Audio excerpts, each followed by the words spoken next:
This video is to help you when you're putting together the limbs to create the skeleton of the raven.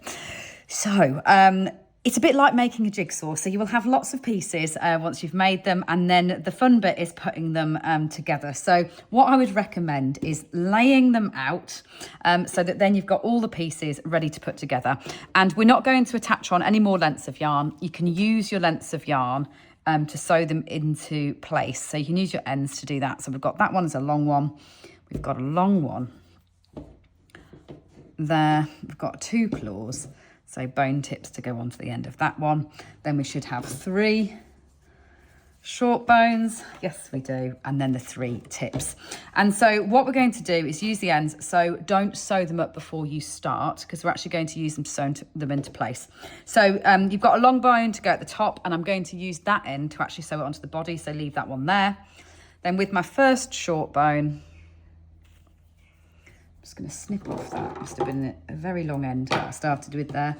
Snip that off and gather these stitches together like that, and then sew on to the end of here. And don't skimp on the stitches. If these are going to be carried around, they're likely to be carried around by their skinny little limbs. So just make sure that you put lots of stitches in to attach the two bones together.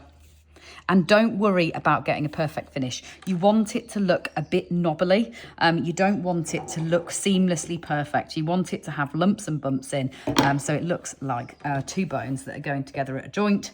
So that's that one in. Then I've got three short ones to put in. And what we want to do is put them like a bird's foot, so at a right angle. So we're not going to be sewing them off the end. We're going to be sewing them deliberately at a right angle to create that classic bird foot shape.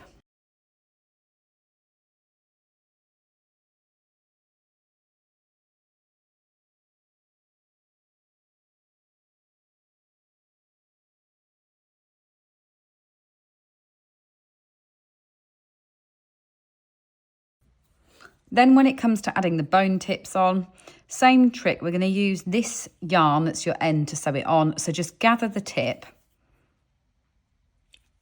like that, and then sew that end back through. You want it to remain a tip. You don't want it to go blunt, but sew that back through. And if you give it a little tug, it will curve to create a nice little claw tip as well. And just try and position those moving downwards when you sew them on these feet, so they do act like birds' claws on the end of the bones.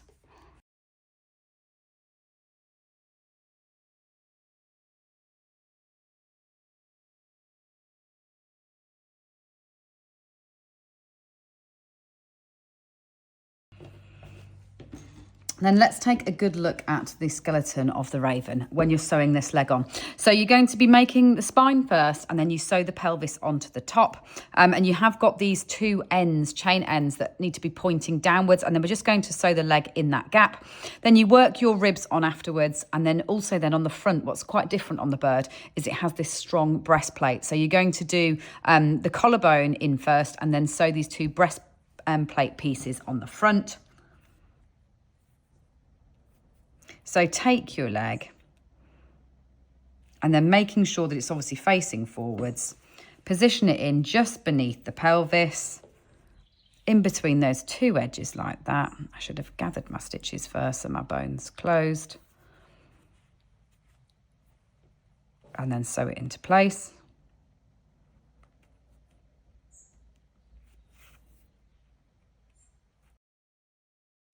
Then follow the same process of doing it bit by bit for the wing. And what we're looking for with the wing is this first long bone to come off the bobble that you created on your collarbone. Sits just behind that, and it's going to go upwards first with then your long ones and then your tips.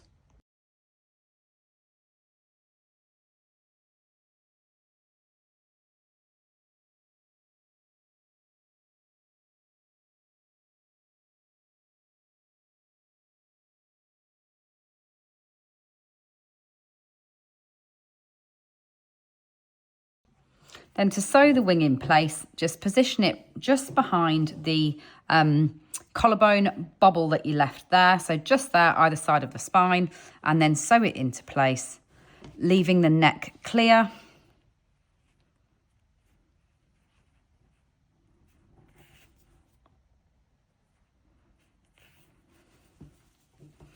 And again, sew it nice and firmly in place.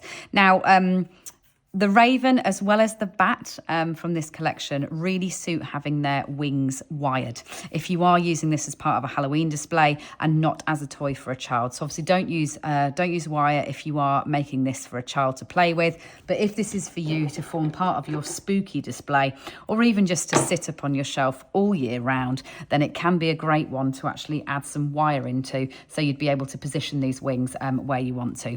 But obviously without them, they sit nice and behind the back as if a bird has landed.